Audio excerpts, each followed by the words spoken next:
शिक्षणामध्ये ज्या नवनवीन संकल्पना आणि जे नवनवीन बदल जे आलेले आहेत ते आपल्यापर्यंत आणि आपल्या मार्फत आपल्या विद्यार्थ्यांपर्यंत कसे पोहोचता येतील, त्याला सुखकर कसं करता येईल यासाठीचे चर्चासत्र आहे. त्याचबरोबर शैक्षणिक जी ध्येय धोरणे आहेत ती आपल्या शाळेवरती आपण कशी रुजवायची आहेत आणि त्यातून आपला विद्यार्थ्यांचा कसा सर्वांगीण विकास करायचा आहे या संदर्भामध्ये जी काही येथे चर्चा होणार आहे त्यासाठी हे माहे विशंभर शिक्षण परिषद आहे. सोले मॅडम आणि आलिफ सर उर्दू कोडबाजाचे या परिषदेमध्ये आपल्याला जे काही आपल्या शाळेवर ऍक्टिव्हिटी घ्यायच्या आहेत किंवा जे काही कार्यवाही करायची आहे ती सगळी माहिती त्यांनी दिली. तत्पूर्वी मी काय प्रशासकीय बाबी असेल त्याबद्दल मी तुम्हाला यापूर्वी सांगितलेलं आहे. आपल्याला 15 तारखेपर्यंत संच मान्यता असल्यामुळं पटपडकडे असल्यामुळे 15 पर्यंत 100% विद्यार्थी उपस्थित ठेवायचे, विशेष करून खाजगी शाळेने. कारण कसं झालंय, जिल्हा परिषद शाळेची संच मान्यता आली ती ऑटोमॅटिक फायनलाइज झालेली आहे. आमच्याकडे त्याचं काही राहिलेलं नाही. फक्त खाजगी शाळेची संच मान्यता त्यांनी मुख्याध्यापकांनी फॉरवर्ड केली, ऑटोमॅटिक फायनलाइज झालेली नाही. ती आमच्या बागेला झालेली आहे, केंद्र बागेला. आता त्या विद्यार्थ्यांची पटपडताळणी करून शाळेमध्ये उपस्थित विद्यार्थ्यांनुसारच संच मान्यता होणार आहे. स्वागत करतो. आणि प्रमुख विषय असा आहे की आपल्या राज्याचे शिक्षण मंत्री आदरणीय दादाजी भुसे सरांनी एक विषय आपल्याला आवर्जून ह्या परिषदेमध्ये घेण्यास सांगितलेला आहे, ते आहे सकारात्मक शिस्त. हा विषय 45 मिनिटाचा आहे आणि या विषयाअंतर्गत आपल्याला आता माहिती आहे की आपल्या राज्यभरामध्ये विविध शाळांमध्ये किंवा आपल्या परिसरामध्ये काही मुलांकडून काही शिक्षकांकडून किंवा अशा बाबी आपल्या समोर येत आहेत ज्या आपल्याला शिस्तीच्या कारणाने आपल्याला विचार करायला लावण्यासारखे आहे. तर हा विषय आपल्या समोर घेत असताना एक दोन प्रश्नांच्या रूपाने आपण सुरुवात करूया.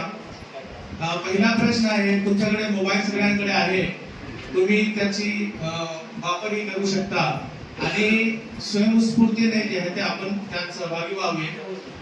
प्रश्न असा आहे पहिला की शिस्त म्हणजे काय?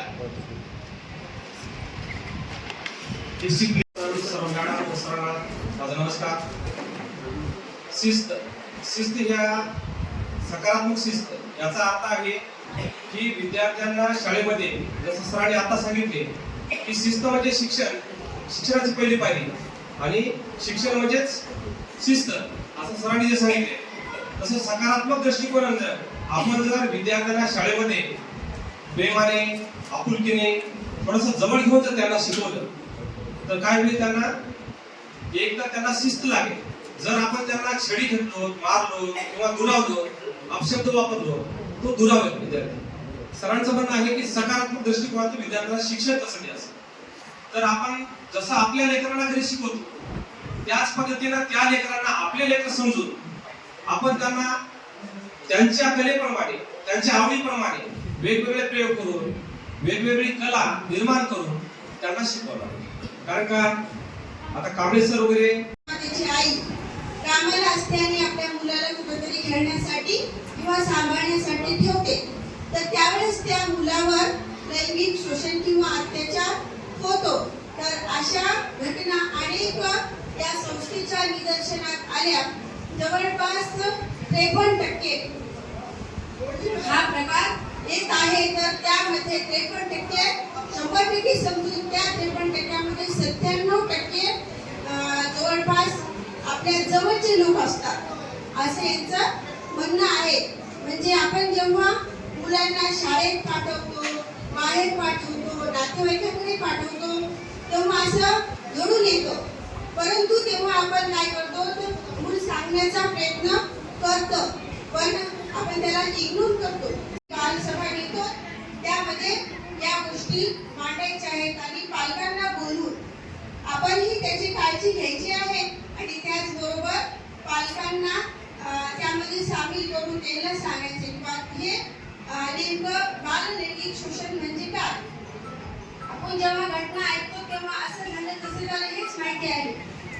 आणि त्या अगोदर आपण लहानपणापासून जेव्हा मुलांना शिकवतो तेव्हा बॉडी पार्ट दाखवतो, हात पाय नाक डोळे सगळे, परंतु खाजगी अवयव म्हणतात ते मुलांना माहीत नसतात किंवा आपल्याला गुड टच आणि बॅड टच माहीत आहे. पण नेमकं त्यामध्ये बी लैंगिक शोषणात 2 प्रकार आहेत. तर ते म्हणजे स्पर्श आणि अस्पर्श किंवा डोळ्याने ज्याप्रमाणे जसं की वेगवेगळ्या स्पर्शाने त्यामध्ये लैंगिक शोषण होतं. आणि दुसरं शोषण म्हणजे डोळ्याने एखादा व्यक्ती, एखादा मुलगा, एखादं म्हणजे लैंगिक शोषण फक्त मुलीवर किंवा मुलावरच होते असं नाही, तर थर्ड जनरल याच्या सुद्धा होऊ शकतं. त्यासाठी त्यांना सुद्धा त्यांच्याकडे सुद्धा हा मेसेज गेला पाहिजे आहे. आणि जो आपण मागच्या 2-3 वर्षापासून राबवतच आहोत आपल्या शाळा स्तरावर, तो म्हणजे माता पालक गट. आणि त्यानंतर दुसरा एक विषय दिलेला आहे डॉक्टर जयंत नारळीकर, गणित आणि विज्ञान आधुनिक समृद्धी कार्यक्रम. हा आता नव्यानेच आपल्या शाळा स्तरावर येणार आहे किंवा मागच्या काही दिवसापासून या विषयावर ट्रेनिंग पण झालेल्या आहेत. पण आपल्यापैकी कोणी मला वाटत नाही ह्या ट्रेनिंग केल्या, कारण त्या ऑनलाईन होत्या, युट्यूबवर वगैरे त्याच्या लिंक आहेत. पहिला विषय घेऊ आपण माता पालक गट. हा विषय मागच्या 2-3 वर्षापासून आपण शाळा स्तरावर प्रभावीपणे राबवत आहोत. यातून इयत्ता 1ली ते 3री वर्गात शिकत असणाऱ्या विद्यार्थ्यांच्या मातांचा गट बनवायचा होता आणि ते सर्व गट हे आपल्याला ऑनलाईन करायचे होते. 1ली ते 3री वर्गात शिकणाऱ्या प्रत्येक विद्यार्थ्यांच्या माता असतील, त्या मातांच्या एका गटामध्ये 5 माता, याप्रमाणे आपण गटांची निर्मिती केली आणि आपल्या नांदेड जिल्ह्यामध्ये 10,835 गट बनलेले आहेत. त्यामध्ये 60,818 माता ह्या ऍड झालेल्या आहेत. यामध्ये माता पालक गट निर्माण करून काय करायचे आपल्याला, तर आपण जो काही भाग विद्यार्थ्यांना आपल्याकडे माता पालकांच्या ज्या सभा घ्यायच्या दर शनिवारी आपण घेतो, पण शाळा स्तरावर आपण खेडेगावात म्हणा ह्या ग्रामीण भागात काम करत असल्यामुळे दर शनिवारी आपल्याला सर्व माता उपलब्ध होत नाही किंवा दर शनिवारी घेणंही आपल्याला जमत नाही. यामुळे काय करायचं आहे, तर महिन्यातून एक शाळा स्तरावर सभा आपण आयोजित करायची आहे. आणि त्यातून ज्या 4 आठवड्याच्या आपले लिंक आपण आयडिया त्यांना पाठवलेले आहेत, त्यामध्ये काय आहे, नवीन काहीतरी शिकूया, चला करून पाहूया, हे जे काही घटक आहेत त्याच्यामध्ये विद्यार्थ्यांना आपण कोणता घटक मातांकडून दिलेला आहे.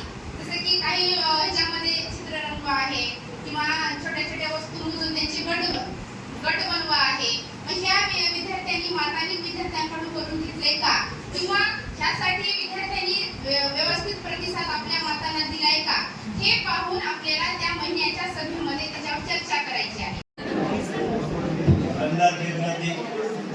माझे शिक्षक बंधू आणि भगिनी, आजची ही शिक्षण परिषद पाठीमागे देशमुख सर असं बोला प्लीज 10 मिनिट डिसेंबर 2025 त्यामध्ये विषय आता माझ्याकडे का डबल टिबल जिम्मेदारी इतकी होती.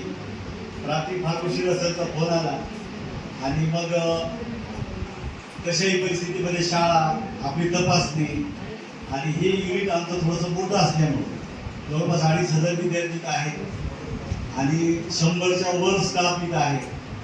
सगळ्याचं आयोजन नियोजन करताना असं थोडीशी धावपळ झाली. तर या ठिकाणी मी बाहेर बसून सगळं नियोजन आयोजन बाहेरचं मदत करत होतो आणि त्यावेळी मी ऐकलं की अतिशय पहिलाच जो विषय आहे विकसित भारत. आता भारत कसा आहे, विकसित आहे आणि या विकसित भारताच्या पुढे जे आव्हान आहे ते आपल्यासारख्या म्हणजे ज्या देशामध्ये शिक्षक आहे, देशाचा शिक्षक आणि माता पिता एकत्र जर आलं तर राष्ट्र बदलण्याची म्हणजे राष्ट्राला प्रगतीवर नेण्याची दोघात ताकद आहे. देशाला बदलायची ते म्हणजे त्या ठिकाणचा शिक्षक आणि माता पिता.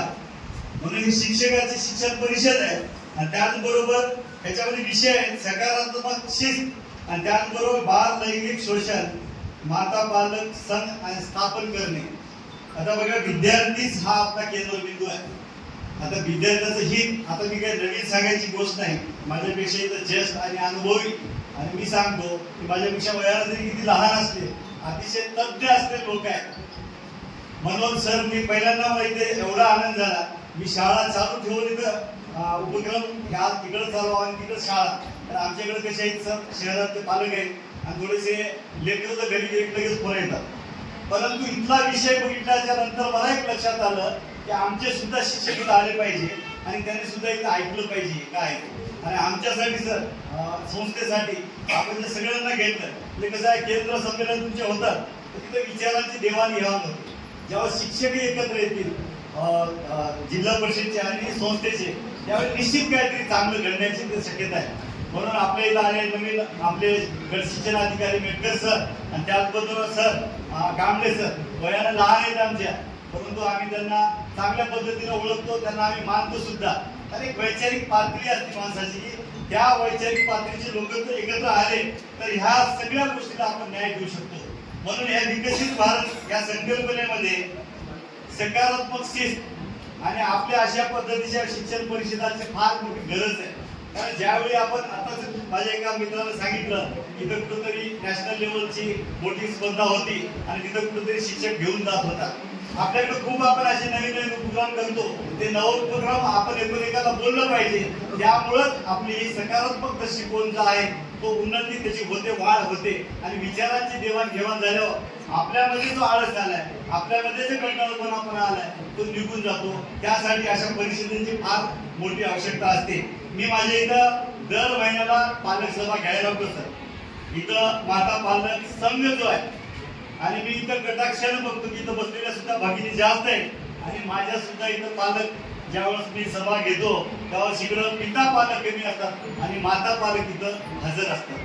जास्तीचं प्रमाण माता पालकाचं आहे. ती आई एक कुटुंब आई सांगते माझं लेकरू असं करते तसं करते, तर या विषयात कसं आहे, तुझ्या प्रश्नपत्रिका दाखवा. आणि म्हणून या असे उपक्रम जे शासनाचे असतात, मला थोडक्यात सांगायचे, शासनाचे उपक्रम हे जे उपक्रम असतात अतिशय आदर्श आणि चांगले असतात. परंतु आपल्या जवळ बसलेला एक बांधव असतो, तो म्हणतो की हेडमास्टर सांगायला त्याला एक पद दिलंय, त्याचं काम आहे त्याने सांगायलाय, ते केंद्र प्रमुख सांगायला, गट शिक्षण अधिकारी सांगायलाय, ते राहू दे. मी तुम्हाला सांगतो, इथं माझ्या संस्थेचे सोडून बाकी जिल्हा परिषदचे ज्या ज्यावेळी इथं ट्रेनिंग होतात मला एक फोन आला की मी म्हणतो मला संधी आहे. एक जरी फोन आला की मला संधी आहे की अशा चांगल्या चर्चा सत्राची आवश्यकता आपल्याला आहे. आपल्याला किती वर न्यायचे त्यासाठी कळकळीनं आपण प्रयत्न करावेत एवढी मी विनंती करतो. आणि आपण सर्वजण, मी आभाराचं किती उभा आहे, आभार ह्यासाठीच मानतो की ह्या सगळ्या गोष्टीचा आपण देवाणघेवाण